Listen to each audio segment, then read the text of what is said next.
welcome back to the Phoenix Within.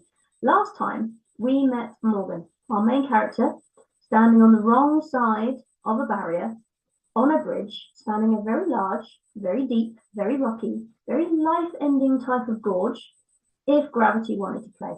Wondering why life has to be the way everyone says it is. Morgan's a daydreamer, has always wondered why things have to be the way they are, and how the top 3% of income earners actually made it into the top 3.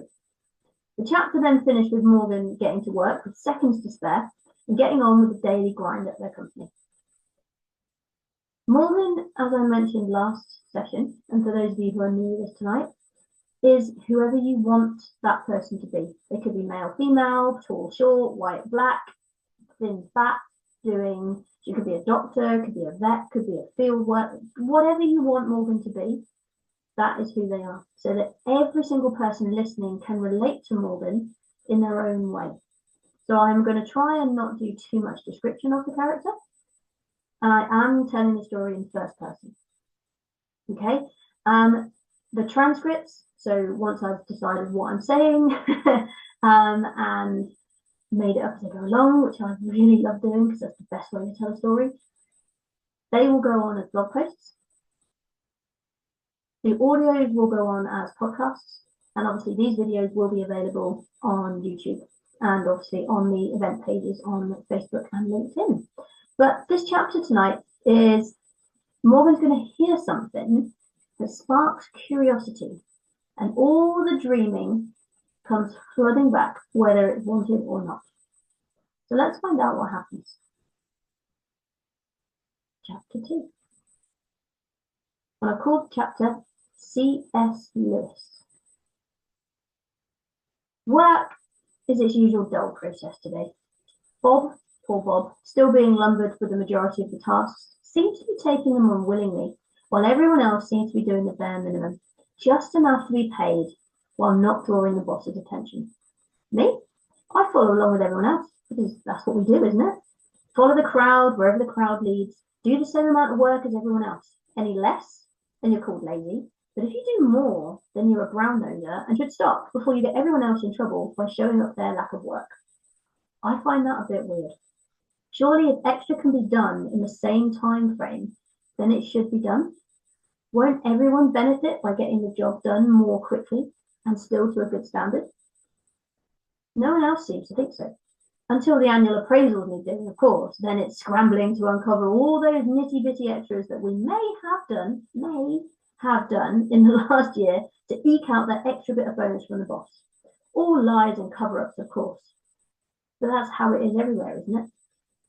Even if you actually did the work that you say you did and put the extra effort in and did more than everyone to a better standard, you still get given the same appraisal score anyway, as otherwise everyone else would just complain and shout about unfair treatment. Workplaces are weird. If I owned my own company, it would be the opposite. Not to the other extreme, of course, but people would be praised for doing their job and that little bit more, for spending that extra time getting that extra bit done. For those who are lazy, they'd just be fired. Slow is just slow. You allowed for the speed that that person works at if they are at least still trying to do their best. But if you know someone can do their work more efficiently and is just being lazy, then they should be called out. But in my company, that wouldn't happen, as everyone would know where they stand and what is expected of them. And if they couldn't meet those expectations, then they would understand where the door is and how to use it without being nudged or shown. I think I'm daydreaming again because someone's looking at me funny. Wait, do they want me to do something? I'm going to smile and nod my head. Oh, you are still with us then, they say. Meeting room, right now, let's go. Don't you just love it when your mind has wandered off on autopilot when it needs to be aware of what's going on around you? Like when people are giving you dodgy looks? Oh well, meeting time. Everyone crammed into a smallish room, waiting for some big announcement. The boss comes in, smiling in a funny sort of way. I can sense that he's quite excited, but trying to hide it. It's a very weird smile, almost like a smirk. Like they're trying not to smile, but still smile, if that makes any sense. Everyone goes quiet as some other people come in with the boss and the announcement is made. The company is being sold. Everyone still has their job for now. I understand why the boss is being weird now. A massive payout for them. But equally, this company is theirs. We are their staff, and some staff have been with the boss since the beginning. Bob, for example. There seems to be no response from the staff, almost like a hushed sense of disbelief. A few more words, and the boss and the others who came in turn and leave. A few seconds passed, and then I simply stand here and listen. Well, guess we go looking elsewhere then. No loyalty anymore, just lining their own pockets. But they did say we still have our jobs. That's just so that everyone doesn't jump ship straight away and leave these new people with no staff to pick and choose from. Well, I'm going back to work. There are still things that need doing. Why bother? P45s for all by the end of the week. And I'll bet there won't be any redundancy money either. We still have customers that need their orders sorted. They will go elsewhere anyways. Have you not noticed all the ones that have left in the last week? If we're no longer required, then they have to give us redundancy. Not if the company folds and reopens all hush-hush like the bigwigs do. Remember Hermes?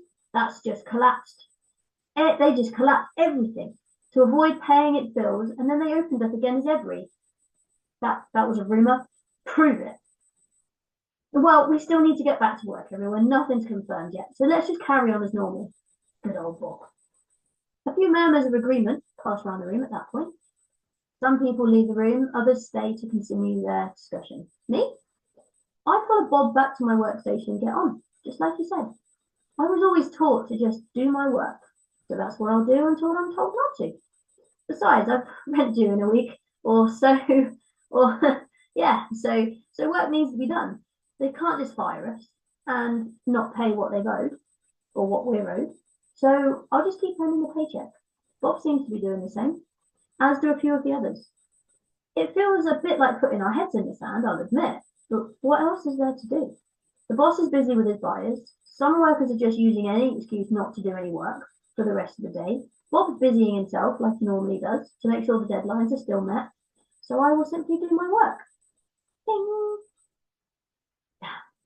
Thought I'd turn the sound off on my phone. Better check it later. Message from an unknown number. Probably spam. Right, back to work. Ding! The computer's at it. Email from the boss. Putting in writing everything they just announced, but no more information other than a spreadsheet, detailing the current customers and who is working where. Oh, I seem to be moving to work with another team as my last customer is marked as leaving. That can't be good. If I have no customers to manage, then my job can't be that secure. No, I do my work. I'm here on time, mostly. They have no reason to let me go. Do they? But what if they do, though? What if I'm served my notice or given no notice period? I'm already behind on the rent, food still needs to be bought, and I was so close to having enough money in the bank to buy those new boots for winter. Wait, now my forehead's aching. Right across my brow bones. My right ear this morning, now my forehead. What is up with my body today? I think it's just time for lunch. I'm not being productive sat here, so fresh air time. I'll take my lunch to the bench in the park, like I usually do when it's not chucking it down. The streets are surprisingly empty today as I come out of the building. It's cloudy, there's a bit of a chill to the wind, but it's not unpleasant. A few people are standing around the bookstore window. They must have a new display. I cross the street rather than get pulled into their gaggle of gossip. I think I've had enough gossip for one day. The park's empty, save for one lonely dog walker at the very far side. Just the way I like it. And I can't see any dog mess on the path today either. Maybe the council have been in and actually cleaned it up for a change. Or maybe the dog owners have finally grown a conscience or have actually been watching their dog instead of their phone. That seems weird to me. You go out for a walk and you just look at your phone instead of looking around you. It's my all-time favourite pastime to be looking around, to making shapes out of the clouds, to watch the leaves flowing through the trees, or see the squirrels scurrying around trying to bury the last few nuts before the weather really starts to turn. The image of the bridge from my dream just pops into my mind. Startled me a little, as the feeling of falling still isn't fully gone from my system, and that's not pleasant. But I realise that can't happen anytime soon, as the leaves are almost all already gone from the trees today. And the trees in the dream were only just starting to turn their different shades of reds and orange and brown. So that's comforting, at least. No falling for at least a year. Woohoo! So I reach the bench, open my lunch, tuck into my sandwich. Some fruit, a couple of biscuits to follow, a few other little snacks, and a nice bottle of fresh tap water from my sink. I can hear the birds calling and look up to see a flock of feathery cows flying in V formation south for the winter. I may have to explain that one. The memory makes me smile, so hopefully it will make you smile as well. I was about 8 years old, out for a walk with my mum to a National Trust place near where we live. We were walking on a path between two fields, and usually these fields have gorgeous Highland cows in. You know, those big orange shaggy ones with the big horns? Scottish Highland coos. Love them. But there weren't any that day. Maybe the farmer rotates the field, or lets the fields rest, or moves the cows somewhere else for that time of year. Regardless, there were no cows, but there were some geese. Those are funny-shaped cows, my mum says. I look at her funny and remind her that they are geese, but she insists that they can't be geese as they are in a cow field. She pointed out the feathers and the wings and decided very triumphantly that the cows had evolved and she would call this new species feathery cows. At the time, I was rolling my eyes and wishing the world would swallow me up, as feathery cows came up again and again over the rest of that year and for quite some time after as well. She even told my friends, her friends, the family, everyone. It was quite embarrassing, but actually, now I look back on it, it was quite funny. I love the way my mom sees the world. I guess I get my weirdness from her. Oh, daydreaming again. Better get back to work. As I walk back, the crowd has gone from the bookstore now, so I decide to take a look. There are the usual new books and a lovely autumnal display of fake leaves, brown and orange draped fabrics, and a few quotes in frames, and one jumps out at me and makes me stop. Not sure why, but it gripped my attention and I almost lost my balance as I stopped mid-stride. You can't go back and change the beginning, but you can start where you are and change the ending. By C.S. Lewis, the author of The Lion, the Witch, and the Wardrobe. But why is it catching my attention? My mind filled with images of feathery cows, standing on the edge of a bridge, me smiling. My right ear starts burning again, and I feel utterly overwhelmed. I hear a clock chime in the distance, and thankfully it snaps me out of this weird trance, and I hurry back to work. Once back at work, I feel hot, flustered, unsure of what's going on. I check my emails, nothing new, so I force myself to get back on with work. What do you want? That weird voice in my head again. Right now, I want to be left alone to do my work. But the question lingers, and I realise that I'm eavesdropping, unconsciously, to a conversation happening behind me. They're discussing options for other jobs, and how they could just start their own business like their mate did from round the corner. They seem to be arguing over whether it's safer to just get another job and work for someone else than it is to take a risk at running their own business with their own schedule and their own freedom, making the decisions themselves and then selling the company years later for a hefty profit that sees them retire to the Caribbean. Bob encourages them back to work, but it got me thinking, what do I want to do? I mean, if this job is finished, I'm going to need to earn some money somewhere. I doubt my landlord's going to accept fresh air as payment, and I do kind of like having hot showers and warm radiators, which wouldn't be an option if I don't pay my energy bill. But do I need to keep working for others? Can I not just go it alone, start my own company, get a few different jobs where I can pick and choose what hours I work? I've seen others make it work really well with selling things to people as a hobby. Granted, I've also seen many more people fail at that, but some do make it work. Same as I've seen people succeed and also fail at running their own business. Shops thriving one year and going out of business the next on the high street. It seems like the world is shifting. There are so many more opportunities. So why not for me? Because I should just get a secure job, do my work, pay my bills, settle down, have kids, etc., etc., etc. But I did the secure job part, and that's not looking so secure right now. Can any job be secure? It seems right now that starting my own business would offer just as much security as looking for another job. But what business would I run? What can I offer the world? What do I want to do with my life? So I pull out a notepad and pick up a pencil, check that no one's around, and I write, what do I want at the top? And I just start writing. My own house, time freedom, more money, a rabbit, to travel the world, a nice car, a house in the countryside, to learn how to snowboard, to be able to spend a week every month on holiday, to buy some nice furnishings, have some really nice artwork in my house, have a really big garden with a river at the end and a boat. What else would I want? Weekly manicures, pedicures, weekly massage.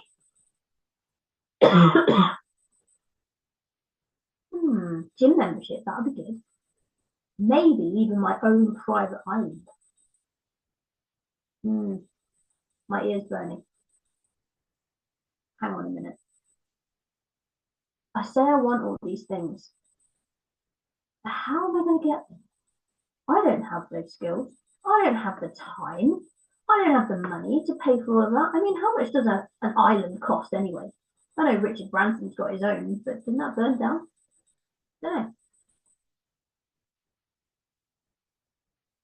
know. That burning sensation in my ear has gone back to my head.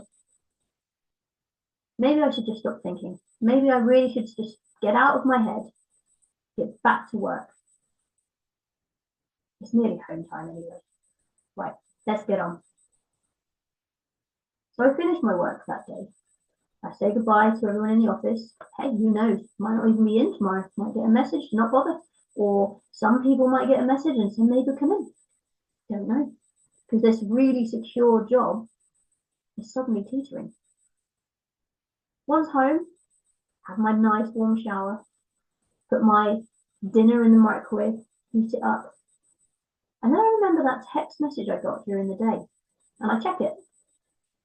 And yes, I don't know the number, but I know the name. That's my friend from years ago. We've not been in contact for ages. And they're asking if they're texting Morgan. So I say, yes, this is Morgan. And they go, and if the message comes back, wow, how are you? I'm so glad you still have the same number. Yep, I've had this number since I was 17, since a very, very old friend gave the phone to me because they were sick of not being able to get hold of me. But I'm good. How are you? Oh, I'm doing so amazing. Life is so good. I get to choose my own hours. I get to work when I choose. I'm in contact with so many amazing people. What are you doing nowadays? And I sit there and I think, hang on. This person's saying that they're doing everything that I've written down on that paper that I wrote at work today.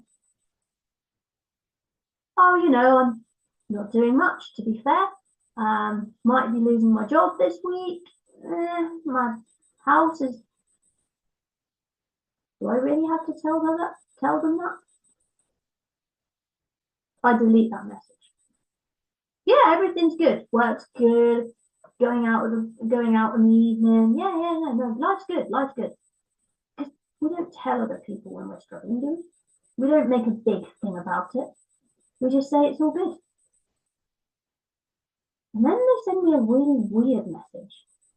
What are you doing at the weekend? What am I doing at the weekend? I might, if it's not raining, go and play dodge the dog pillow in the park, like I do most weekends. Maybe I'll get on a bus and go a bit further. Let's settle with, Nothing much. What about you? Oh, they're running their own webinar. I've never been on a webinar. That sounds interesting. What's it about? The knowing, doing gap? What does that even mean? So I ask. That sounds really interesting. No idea what it means, but it sounds really good. Count me in. And then they send me a link. And then I click the link, I sign up, and before you know it, I've got 4 emails and all sorts going on. That's enough for today. That's really enough for today. But hang on, there's that quote again. You can't change the beginning, but you can start where you are now and change the ending. That's the same quote twice in a day. So I go to my pocket where I stash that note that I wrote down earlier with all the things on it that I want. And I look through it. The house, the nice car, the rabbit, the massages, the traveling. How amazing would life be to be able to do that? And yet somebody's just texted me saying that that's what they do.